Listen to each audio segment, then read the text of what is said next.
How did you turn that curiosity and that determination from that simple image in the book into action? In everything that you're gonna try to do, you face some challenges. But what makes difference is to what you do when you face those challenges. When you are caught on fire, you don't wait for somebody else to put it off. You are the first to feel the heat, and you might try to do something, and other people might see you that you are struggling, they can come along. How do you feel these projects will impact the future of innovation and sustainability? When you talk about science, most people thought that the science can only be done by the people in the West.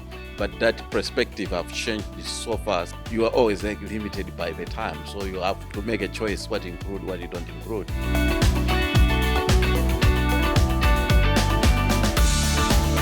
Hello and welcome to another episode of the Shiv Nadar School podcast. Today, we learn about a man who didn't let his difficult circumstances overcome him. Rather, he found a way to overcome them. Mr. William Kamkwamba, inventor, engineer, and the author of the book The Boy Who Harnessed the Wind, which is also an adaptation to the Netflix documentary. Welcome, William. Thank you. It's good to be here. Mr. William, your journey through rural Malawi to becoming an international symbol of innovation is truly inspiring. Could you tell some of the difficult circumstances you were in that eventually led you to create a windmill? So some of the circumstances that led me to build the windmill is that in Malawi, it's majority of people are farmers. It's agricultural country. We depend on growing crops during the rainy season. So in 2000 to 2001 growing season, we experienced some drought. Because of that drought, crop didn't do well. People only have harvested core amount of what they were hoping.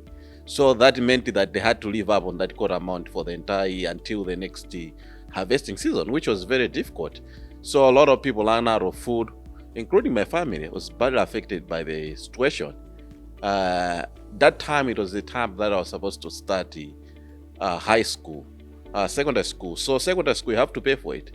Because of the situation, my parents couldn't afford to pay for my education. I was forced to drop out of school. So when I had to drop out of school, I started thinking, what can I do in order for me to continue with my studies? That's why I ended up going to the library to read books. At the library, I found a book that had the pictures of the windmill, and they say windmill could pump water and generate electricity. That word, pump water, it's what attracted me. I say, if I can build a windmill to pump water, I can start irrigation, growing food 2 to 3 times a year. So I thought that would be a solution. That's how I started. So the circumstances were that in that time we are going through very difficult time. You did mention that how your family was going through a difficult period, especially due to the droughts and everything that was happening at the time. Were your parents in support of what you were doing, like making the windmill? Because I feel that at that age, it's difficult for a parent to trust or to envision a 14-year-old child to make a whole windmill, especially in the circumstances you were in. It was difficult for them because they didn't really understand what I was actually doing, because they have never seen a windmill before, and we don't have even the name for windmill in my language. To them, to feel like he's building something that could help us all, it was very hard for them. But they did allow me to play around with the tools that I had at that time. They didn't mind me spending time on working on the windmill.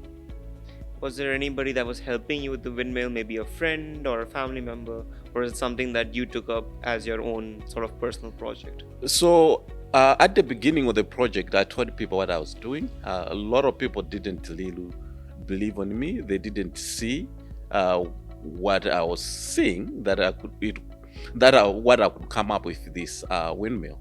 So I didn't get much support from other people, but 2 of my friends, they did understand from the beginning. So my friend Gilbert helped me by purchasing a dynamo that I used to generate power, and also Geoffrey helped me when I was building the windmill, raising up at the top of the tower.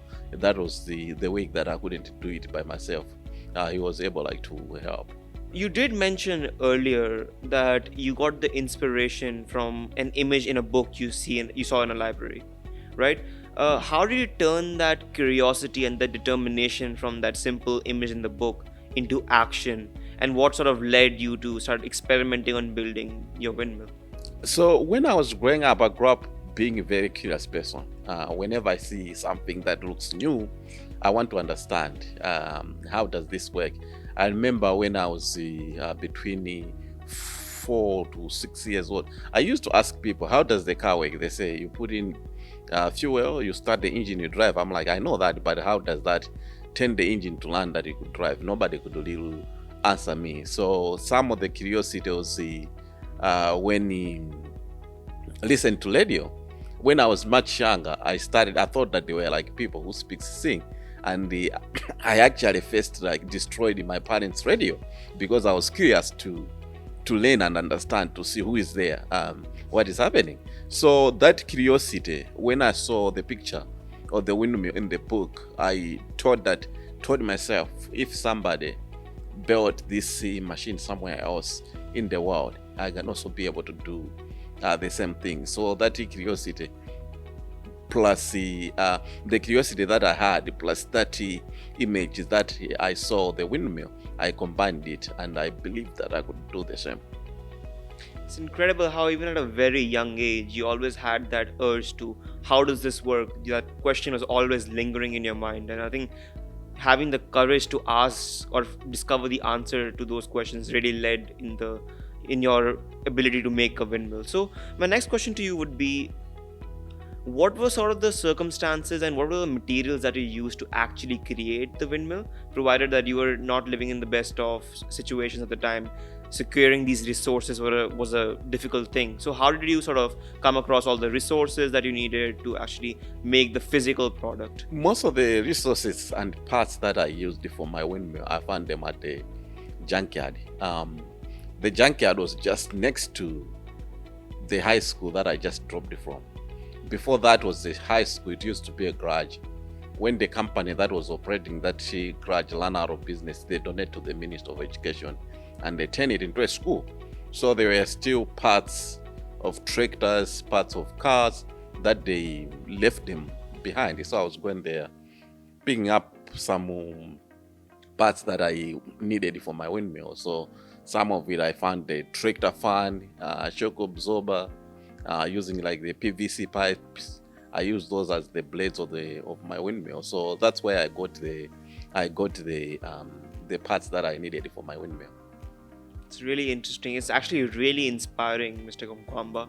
Your journey has really inspired countless individuals around the world to embrace innovation and resilience, particularly young and inspiring inventors such as myself. What is a piece of advice that you would give to a young, inspiring inventor? One advice that I can give is that in everything that you're gonna try like to do, you face some challenges, but what makes difference is to what you do when you face those challenges. So don't give up on your idea. Or like the successful people today, that they have invented so many amazing things that we see. They went through some difficulties, some challenges, but they didn't allow those challenges to take away their goals. I think don't be shy of reaching out like to some other people for guidance, for asking.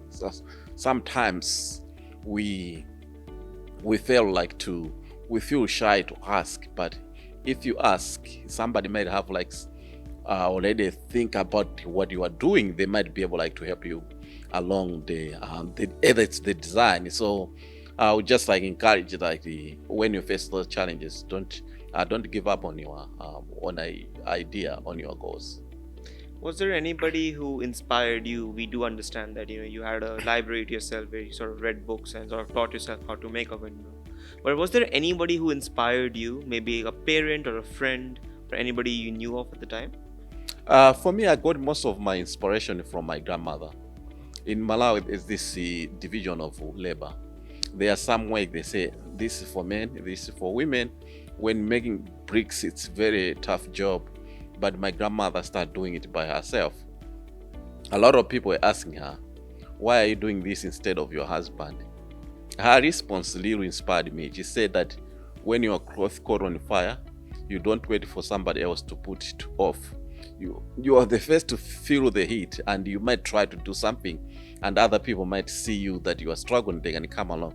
So it was referring that when you have a problem, you know your problem better than anyone else, and you should always try to come up with a solution to solve your problem before others can come and help you. So that's really inspired me in my life, that at that time we had this problem, I had to do something to address it. It's really interesting how even today you remember who was that person that really helped you in your initial years. It's been a long time since you made that initial windmill and sort of helped a lot of people actually be an inspiration for a lot of people. So, what are some of the projects you're currently working on, and how do you feel these projects will impact the future of innovation and sustainability? One of the projects that I'm working on now, we started the organization called the Moving Windmills Project. So one of the projects that we are working on now, we want to build the innovation center, a space with the housing that the student they can be able to come and live. Also, well-equipped machine shop that with tools that they can be able to use. We want to build this innovation center, knowing that there are so many talented young people all over the world. So we believe that talent is universal, but opportunities are not. So we want to build the gap between having an idea and actually working on that idea to design something that can solve a challenge. So one of the questions that I keep getting from people is that they ask me, what did you wish you had when you were first building your windmill? I say I wish if I had the tools, a space where I could work, and the tools, mentorship, where I could ask people to mentor me through. So with the Moving Windmills Innovation Center, we want to have that mentorship, that we could bring in a lot of young people who have like ideas. They'll have the tools that they need in order like to design some of the solution to their everyday problems in Malawi.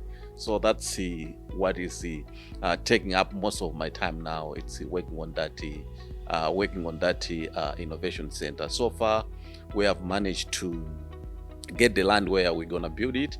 We are also working with a good architecture team, mass design group, that they're gonna design the innovation center. We are very excited about that. Your Moving Windmills project is truly inspiring, and I personally would like to thank you for taking out so much time and effort to bring about a better change in this world. Obviously, clean energy is one of our pressing issues in the world we live in today, so thank you for contributing to that. When you began working on your windmill, what was the response from your community? How did they respond to a young 14-year-old boy trying to create something that they've never heard of? It was difficult for them to understand exactly what I was doing. So the reaction that I got from most people in the community, they didn't believe what I was doing. They thought that maybe I was going crazy, because also at the same time I was picking up junk that most of the parts that I used for my windmill, I collecting them from the junkyard. So they say a normal person can't say that he is building something that we have never heard and we have never seen before, but he's collecting junk. That was like the reaction from majority of the people when I started building the windmill. So now when you go back to Malawi, your hometown, what is the response from your community? And obviously you're able to do such projects on a much larger scale. How do you feel the response has changed? The response from the community has completely like changed to the positive direction. I think one of the changes that I saw after I built the windmills, that a lot of young people are now like inspired to come up with different like innovation to change their lives. When we talked about before my windmill, when we talk about like science, most people thought that the science can only be done by the people in the West, but that perspective have changed so far since my windmill. Every young people, they are thinking that they can also be do something, innovate, design like different like things. So that's like the change. People are very happy for what I'm doing, and they are always asking question, how can we work together? We already know that you've influenced countless students and people around the world to take this up. What do you want to be remembered as? a person, as an innovator? What do you want people to think of you? What I want people to think of me, it's to think of how many like people I have like inspired to come up with the solution in Malawi or around the world. I think I I don't want to be remembered by just the person who made this or who designed this, but the person who inspired the people who have like designed a lot of things that is solving the problems in the world. So, as you know, you have a book which is called The Boy Who Harnessed the Wind, which is also a Netflix documentary.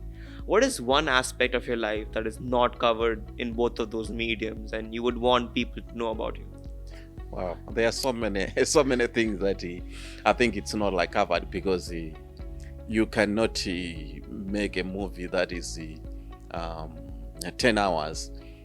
Nobody's gonna watch that movie. You have like to, you are always like limited by the time, so you have to make a choice what include, what you don't include. So there are like some small like things that I it's not like included. I do like also enjoy um watching like sports, especially like football. I love like football. I play a little bit. I thought when I was growing up, I thought that I would be the best like soccer player ever existed in the world, but that didn't happen because even during a training, sometimes they'll put me on the bench. So, which means that I wasn't very good, but it was just something that I wanted to. But I think those are just like some of the things that Well, I it's never too late to start now. All right. have. No, I think on some sports you have like to start very young. So you mentioned playing football, and I think sport is something that teaches you a variety of things, such as hard work, resilience, and never giving up. I think these are very important skills, especially when doing a passion project, such as building a windmill for you. How do you think the things you learned from sport integrated with you being successful in building the windmill?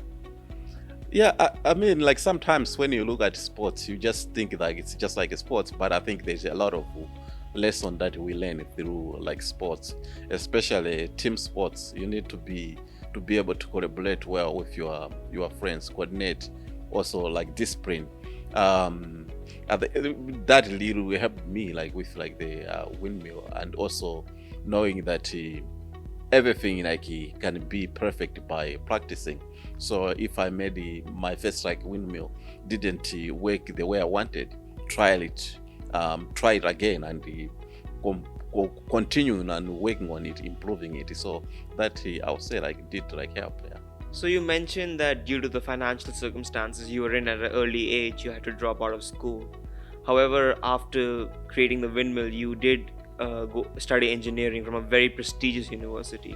So how do you feel? What do you feel the impact of education is in sort of producing the change makers in society as we know today? I think education is very important. It's one of the key areas. I think sometimes people, when you talk about education, they only think that once you get education, you could be able to get a good job, having like a good life.